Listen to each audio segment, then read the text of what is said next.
Magtitinginan na lang ba tayo dito?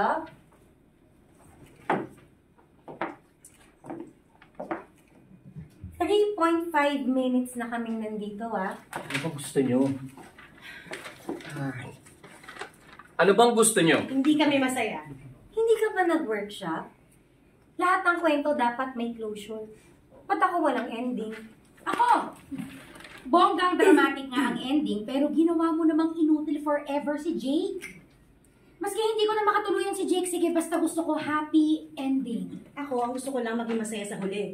Eh bakit di na lang kami magkatuloy ni Jordan? Masaya ka?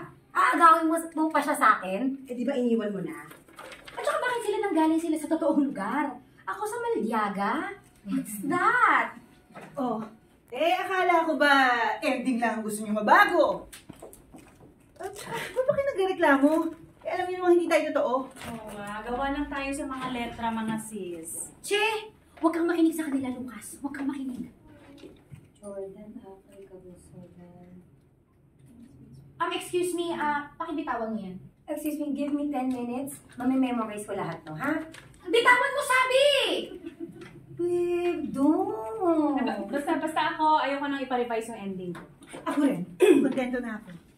Excuse me, bakit ba ayaw mong ipa-revise yung ending mo? Kaya ano bang pakialam mo? Nabida, nagtatanong. Ganito pala yun. Kapag nawala sa confines ng narrative ang mga tauhan, mas nagiging totoo sila. Mas lumalabas ang tunay nilang mga ugali. Mas complex at hindi na simpleng kagaya lang ng kinakailangan para madaling masakyan ng mambabasa. Lucas, actually ayoko yung pangalan ko eh. Kasi para bang sinabi mong Umirika, Erika. Nauhaw ako sa inyo.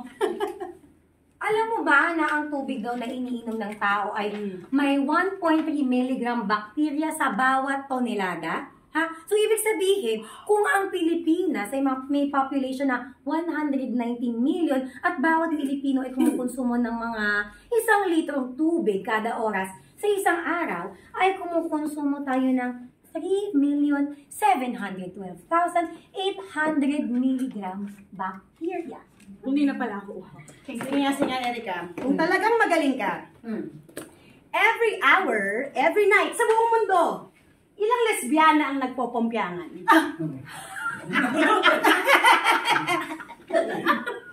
Alam mo, hindi kita papatulan. Dahil alam mo, ikaw, pek-pek mo, pakawala.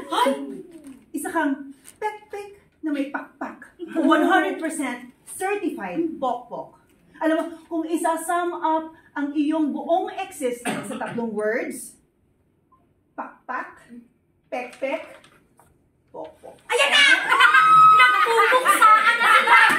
Parang PBB lang ah! Lucas, gusto ko ako ang breadwinner. Okay, Lucas. Hoy, isa ka pa! Ano? Kunwari, Snow White ka? Eh, yung utak mo, mas maliit pa dyan sa utong mo? Paano mo nalaman?